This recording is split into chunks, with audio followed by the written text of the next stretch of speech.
예, 금요일 묵상의 시간입니다. 나 하나쯤 하는 생각이 삶의 털을 무너뜨린다. 나 하나쯤 하는 생각이 삶의 털을 무너뜨린다. 이런 제목으로 이번 주가 또 마지막 묵상 나누겠습니다. 어제까지 우리는 느헤미야가 에스라보다 한 13년 정도 늦은 BC 444년에 유대로 돌아와서 무너졌던 성벽을 주변에 방해에도 불구하고 52일 만에 완성시키고 눈에 보이는 성벽만이 아니라 이제 백성들의 마음의 벽까지 바르게 세우기 위해서 그 에스라와 협력을 해서 백성들을 세워가는 하나님 나라를 이루어가는 그런 모습을 살폈습니다. 8장에서 그렇게 말씀이 바르게 들어가니까 9장 보면 진정한 회개가 시작돼서 죄를 고백하고 참회하고 율법대로 살겠다라는 결단이 나왔고 10장에서는 그리고 그보다 더 구체적인 이 결단, 그러니까 투두리스트가 나옵니다. 그리고 11장에서는 자신들의 사는 곳까지 이제 성전 중심, 말씀 중심의 삶으로 변화시키고 12장에서는 그런 실천이 있는 삶을 통해 이제 기쁨이 넘치고 예배가 회복되는 이야기들이 나오죠. 그렇게 13장 3절까지 하나님이 명하셨던 대로 삶의 구조, 사회의 구조, 예배의 구조를 개혁하고 순종하고 실천하는 말씀의 벽, 무너졌던 마음의 벽을 세우는 그런 기록들이 나옵니다. 읽어보면 충분히 이해하실 거예요. 자, 그리고 13장의 내용을 보면 1절 그날 모세의 책을 낭독하여 백성들에게 들렸는데 라고 하면서 거기 보면 이제 암몬 사람, 모압 사람은 하나님의 총에 들어오지 못한다. 근데 거기 지금 이제 그 누구예요? 또 암몬 사람이 또 하나 껴들어가지고 했던 이런 게 있었잖아요. 그러니까 그걸 이제 다 이제 온전하게 고치고 바꾸는 그런 일들을 했던 겁니다. 3절을 보면 그래서 13장 3절 백성이 이 율법을 듣고 곧 섞인 무리를 이스라엘 가운데서 모두 분리했다. 그러니까 지금 다 죄고 뭐고 그냥 이게 곤죽이 돼 있었는데 이걸 다 이제 분리하고 온전하게 말씀의 진리로 질서대로 세웠다라는 거죠. 그러니까 말씀이 바르게 들어가면 이렇게 반드시 죄와 분리가 되게 돼 있어요. 그러니까 말씀 앞에 우리가 말씀화되지 세상화되지 않는다는 거죠. 예, 그러나 항상 잘못된 것을 바르게 잡고자 하면 어때요? 늘 그 죄악이 죄악인지조차 모르고 저항하고 자기 욕심을 떠나지 않고자 하는 그런 사람들 때문에 또 계속 또 문제가 생기는 걸 봅니다. 그러니까 성경은 그런 세밀한 역사에 대해 말하지 않기 때문에 우리는 이런 역사적인 사실들에 대해서 성경이 보여주는 역사적인 그런 어떤 사건들, 그 배경들을 통해 잘 유추해 갈 수 있어야 돼요. 그러니까 4절이 이제 그런 단서를 주는데, 현대의 성경을 통해 보면 좀 정확하게 그 사실을 알 수 있어요. 13장 4절. 내가 12년 동안의 총독 임기를 마치고 다시 바사 왕궁으로 잠시 돌아가 있던 사이에 이런 일이 일어났다. 우리 하나님의 성전 곁방들을 관리하던 제사장 엘리야십이 민족의 원수인 도비야와 더욱 가까워져서 엉뚱한 일을 저질렀다. 이렇게 적습니다. 그러니까 느헤미야가 성벽을 재건하고 백성들의 바른 삶을 위해 애쓰다가 그가 이제 아닥사스다 왕에게 정한 때가 이제 다가왔기 때문에 이제 느헤미야는 이제 12년의 봉직 기간을 마치고 그리고 이제 페르시아로 이제 일단 갔던 거야. 근데 바로 그때 예루살렘에서는 또 엉뚱한 일이 벌어지기 시작했다라는 거죠. 13장 5절. 엘리야십은 성전의 곁방들 중에서 넓은 방 하나를 비워 도비야에게 사용하도록 주었다. 이렇게 말합니다. 그러니까 제사장부터 이게 정신을 차리지 못하고 이제 또 해이해지기 시작해서 자기 연줄 관계 이런 거 연계해서 좀 하나님의 율법을 바르게 지켜야 될 리더가 그 율법을 먼저 어기기 시작한 거예요. 그러니까 세상이 강해서 교회가 약해지는 게 아니라고요. 성벽이 약해서 교회가 무너지는 게 아니라 그 안에 있는 사람들이 말씀 앞에 바르게 서지 못해서 무너진다는 거죠. 교회가 말씀대로 바르게 서는 강한 의지가 없다 보니 도비야 같은 죄악의 원흉을 불러들이잖아요. 그러니까 제사장은 하나님의 말씀대로 살아야 되는 사람이고 그 말씀대로의 삶을 수호해야 하는 그 역할, 백성들을 가르쳐야 되는 역할이 있는데 근데 오히려 그런 사람이 성전 재건을 방해하던, 그렇게도 방해하던 도비야라는 사람에게 성전에 있는 방을 성전의 한 구석탱이를 내줬던 거예요.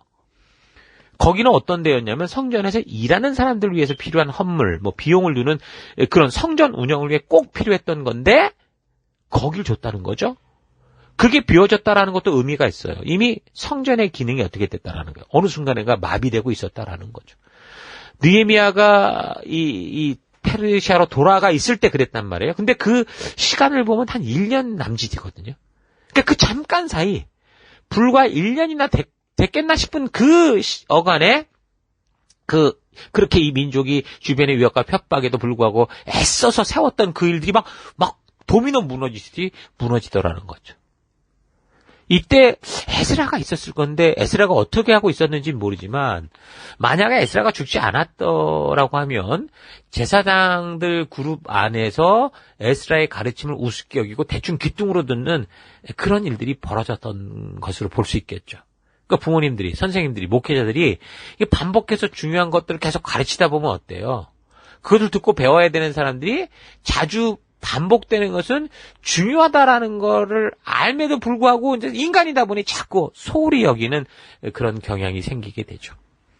저도 처음에 신학을 하면서 너무 좋은 목사님의 책을 그냥 전집으로 다 사다 읽으면서 너무 좋았죠. 근데 어느 날 이제 우리 청년이 그 교회를 한번 방문해서 여러분 참 좋겠습니다. 좋은 목사님과 이런 말씀을 듣고 있어서 했더니 1년만 다녀보세요. 이런 말 하더라는 거죠. 아마 우리 교회도 똑같을 거예요. 우리가 성경을 이렇게 살펴가는 것이 기존에 했던 교회들이 했던 방법과는 조금 다른 그런 방법이다 보니 정말 말씀 안에서 소망을 가졌던 사람들이 이거 참 좋다라고 생각을 하거든요. 근데 또 여기서 1년, 2년 이렇게 있다 보면 어느 순간인가 처음에 가졌던 그 열정과 그 감격들을 다 잊어버린 걸 볼 수 있어요. 그렇게 됐던 거죠. 그래서 우리는 이 반복이 주는 중요성을 바르고 온전하게 알아야 돼요.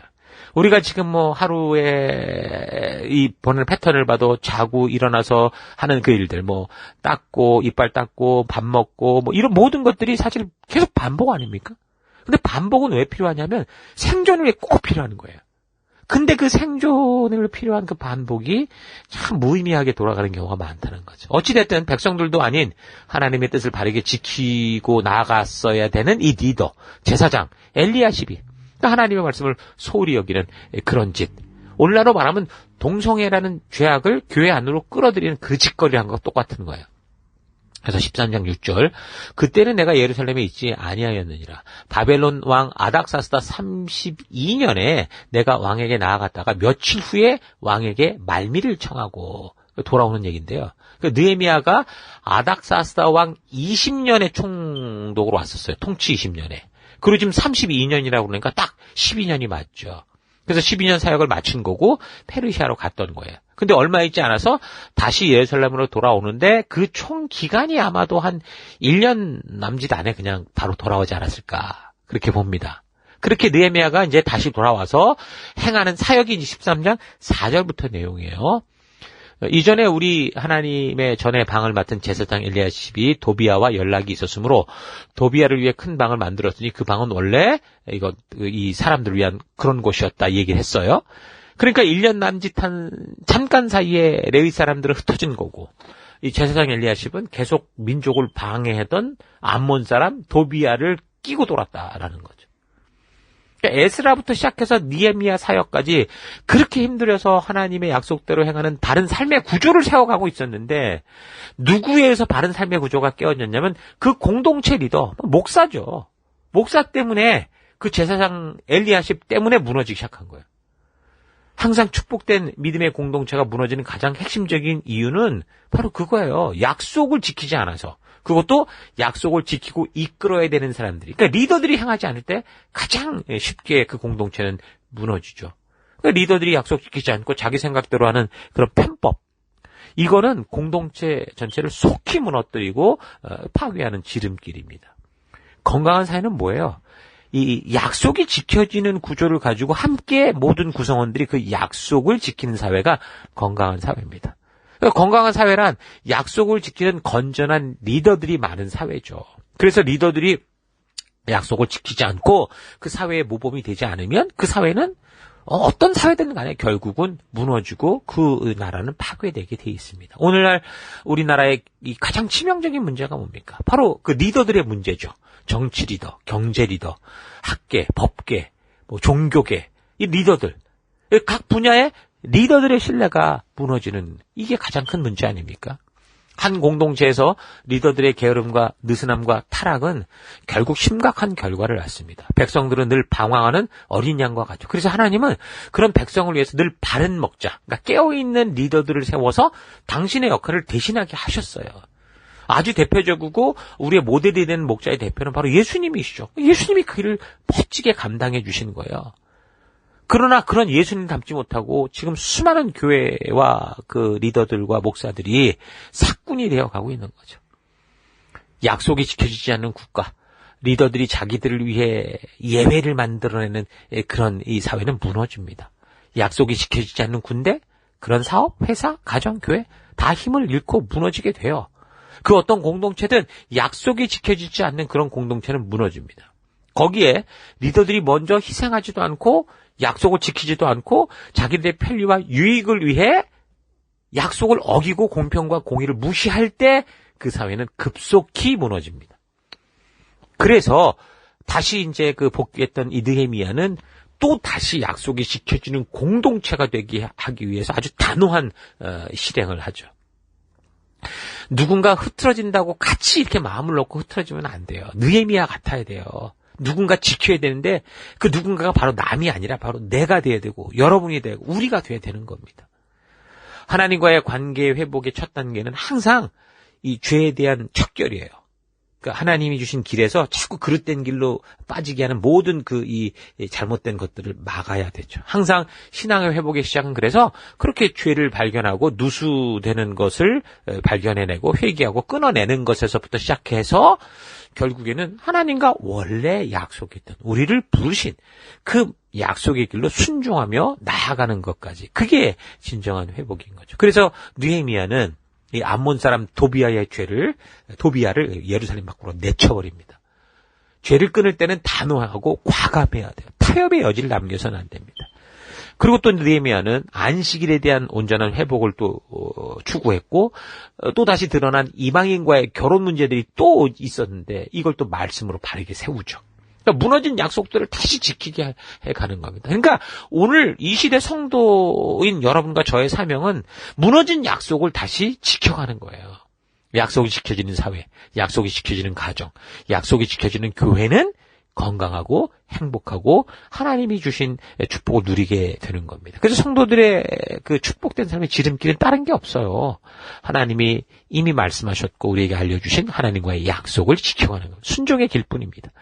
누군가 질서를 깨려고 해도 모두가 함께 그 약속과 질서를 지키려고 한다면 그 공동체는 건강할 수 있어요. 그래서 느헤미야는 이렇게 계속해서 누군가 하나님의 온전한 뜻대로 살고자 하는 이 사람들이 세속화되고 편리한 편법을 따르려는 믿음의 공동체를 바르게 세워가는 계속된 싸움을 하는 그런 이야기. 이 느헤미야서는 그렇게 마무리가 돼요. 이게 뭐가 다 됐다, 하나님의 나라가 임했다가 아니라 결국 이 사회는 계속 이런 싸움이 있을 거다라는 것을 우리에게 알려주며 얘기가 마무리되죠. 이것이 이제 느헤미야의 내용들이에요. 결국 시대마다 이런 일이 반복되는 것은 결국 이 성도들, 믿음의 백성들의 생각에서 말씀이 멀어질 때죠. 말씀의 레이더가 꺼질 때다라는 걸 알 수 있습니다. 여러분, 성도로서의 삶은 마치 비행기가 비행하는 것과 같아요. 하늘로 이륙을 하면 저절로 목적지로 가는 게 절대 아니잖아요. 이륙하는 순간순간, 이륙 후부터 순간순간마다 풍향과 기압과 모든 것이 비행기가 원래 가고자 하는 길을 가지 못하게 하는 장애물로 부딪힙니다. 근데 어떻게 비행기가 근데도 목적지에 그 먼 곳까지 갈 수 있을까요? 그건요, 끊임없이 레이더를 통해 자신의 위치, 길에서 벗어나면 다시 돌아오고, 또 벗어나면 또 돌아오고, 그 자신의 위치를 확인하고 그 기준에 계속 맞추며 가기 때문이에요. 여러분, 성도들의 삶도 마찬가지입니다. 이 세상에서 바르게 살고자 해도 바른 목표를 보면서도 자꾸 그릇된 길로 흘러가게 되는 게 오늘 우리의 모습일 거예요. 그래서 늘 하나님의 말씀으로 날마다 자신의 위치를 확인하고 그 기준을 따라 자신을 결단하고 조절하고 조종해야 되는 거죠. 그래서 우리가 날마다 하나님 앞에, 말씀 앞에서는 이 시간이 없다라는 건 스스로가 점점 깊은 수렁에 빠져가는 거다라는 거예요. 팬데믹 이후 이 시대 현 상황이 어쩌면 에스라, 느헤미야 시대의 그런 상황과 참 유사하다고 볼 수 있을 거예요. 뭐 그 모든 세대가 그랬긴 해요. 그래서 우리가 느헤미야서를 차분히 읽고 묵상하면서 내가 서 있는 이 길, 반대와 저항이 있고 위기가 있는 이 길이 말씀의 길인가 잘 확인하고, 만약 그 길이 사명의 길, 말씀의 길이라면 그런 위기로 인해 움츠려들거나 두려워하지 마시고 오히려 느헤미야처럼 기도하며 담대히 순종의 그런 이 행동을 하는 그런 때다라는 걸 알고 믿음으로 더욱더 달려나가는 그런 시간이 되길 바랍니다. 그렇지 않고 만약에 내 욕심의 길이기 때문에 지금 성령께서 애타게 돌아오라고 외치는 그 불순종의 길이 있다고 한다면 여러분 말씀이 지적해주는 그 죄들을 빨리 끊어내고 그리고 하나님께서 약속하신 그 말씀의 길로 되돌아와서 우리와 동행하시는 그 하나님의 뒤를 따라 나아가는 그런 우리가 될 수 있기를 바랍니다. 자, 오늘 하루 나는 내가 속한 공동체에서 바른 소속감을 가지고 있는지, 그래서 함께 가기로 한 약속들에 대해 거룩한 부담감을 가지고 힘써 지켜가려고 하는지 잘 되돌아왔으면 좋겠어요. 많은 사람들이 교회에 속했다고는 하지만 그냥 말 그대로 나그네처럼 왔다 갔다 할 뿐 어떤 소속감과 함께 사명을 감당하고자 하는 그런 의식이 약한 걸 봅니다. 또 사람들은 자기의 자유주의를 가지고 믿음의 길을 가려고 하기보다 강력한 카리스마를 소유한 누군가가 강제적으로라도 자기를 끌고 목표를 향해 그렇게 가주기를 바라죠. 그리고 기도의 모습 보면 딱 그렇잖아요. 나는 할 의지가 없는데 기도 통해서 하나님이 하신다니 억지로 나를 이끌으십시오. 이런 식이 많죠. 오늘날 우리 사회가 혼란에 빠져 말들이 많을 때 강한 독재자, 그러면서 좀 선한 독재자를 기대하죠. 그런 사람들이 강제적으로 나타나서 막 이 혼란한 질서를 확 끌어주고자 하는 그런 심리들이 다 있거든요. 그러니까 성도들은 하나님께서 그렇게 강권적으로 나를 주도해 가기를 바라는 좀 대표적인 존재들일 거예요. 그러니까 그 기도가 대부분 다 하나님께 막 미루고 또 맡기고 그런 이 실수를 많이 하잖아요. 그러나 하나님은 절대로 인간을 그렇게 강권적이고 강제적으로 끌고 가는 분이 아닙니다. 창조 때부터 하나님이 인간을 그렇게 로봇이나 노예처럼 끌려가도록 만들지 않으셨어요. 각 인간에게 자유의지를 주셨다니까요.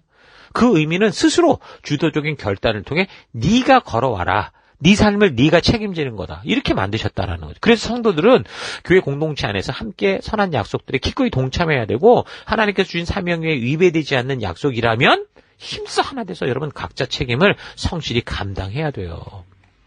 우리 각자 연약한 존재이기에 언제라도 게으르고 나태하고 감정에 따라 이랬다 저랬다 할 수 있죠. 그래서 우리는 서로 더욱 한 공동체로 모여서 서로가 서로에게 격려자가 되고 경고자가 되고 그러니까 청지기가 되고 또 무엇보다 먼저 어떤 상황과 환경 속에서도 약속대로 살고자 하는 그 느헤미야 같은 히스토리 메이커가 돼야 돼요. 자, 우리 각자 한 사람이 한 공동체 안에서 에스라와 느헤미야와 같은 삶을 살고자 한다면 그 공동체는 하나님께서 시내산에서 약속하며 꿈꾸던 그런 하나님 자녀다운 삶을 살아가게 되고 하나님 나라가 온전히 이루어질 거예요. 그래서 각자 삶의 현장, 가정, 직장, 사업터, 학교에서 그 공동체가 나아가지 못하도록 막 못 박는 말뚝 같은 삶을 사는 게 아니라 위기 속에서 더 힘을 발휘할 수 있는 하나 될 수 있는 에스라와 느헤미야와 같은 그런 삶을 살아가는 여러분 될 수 있기를 주의 이름으로 축원합니다. 오늘 하루도 힘내십시오. 잠시 기도하겠습니다. 하나님, 함께 하나 되어 서로를 돕고 세워가며 승리의 기쁨을 누릴 수 있는 공동체를 주셨는데 이 공동체로 말미암는 혜택은 누리면서도 함께 해야 되는 책임에는 무관심해서 내가 땀을 흘려 섬겨야 될 때 늘 불평과 불만을 터뜨리고 억지로 행하고 하고자 하는 이들까지 어렵게 만드는 그런 삶을 살아왔던 것 회개합니다. 어렵고 곤고한 상황이라도 한 사람의 결단과 선택이 위기를 기회로 만들 수 있다는 것 기억하여 내가 속한 공동체에서 주신 이 사명을 위한 그 결단과 순종을 통해 하나님께서 꿈꾸시는 놀라운 역사들을 함께 누리는 하나님 나라를 이루는 내가 되길 원합니다. 우리가 주 안에서 저절로 자라가는 게 아니라 늘 하나님의 말씀을 사모하며 읽고 묵상하고 나눌 때 깨닫게 하신 대로 땀 흘려 나를 바꾸고 생각을 바꾸어 나아갈 때 순종할 때 성장한다라는 거 잊지 않고 성실하게 말씀 안에서 즐거이 순종하는 그런 내가 되길 원합니다. 나 하나쯤이야 라는 이 생각 여러분 우리가 고치고 하나님 그래서 우리 나 하나라도 하나님 이 작은 백직장도 맞들면 낫다고 했던 이런 속담처럼 우리가 그런 힘을 모으고 하나 되는 그런 길로 나아가기를 결단합니다. 그런 내가 되기를 소망합니다. 함께 하시면 감사드리고 예수님 이름으로 기도했습니다. 아멘.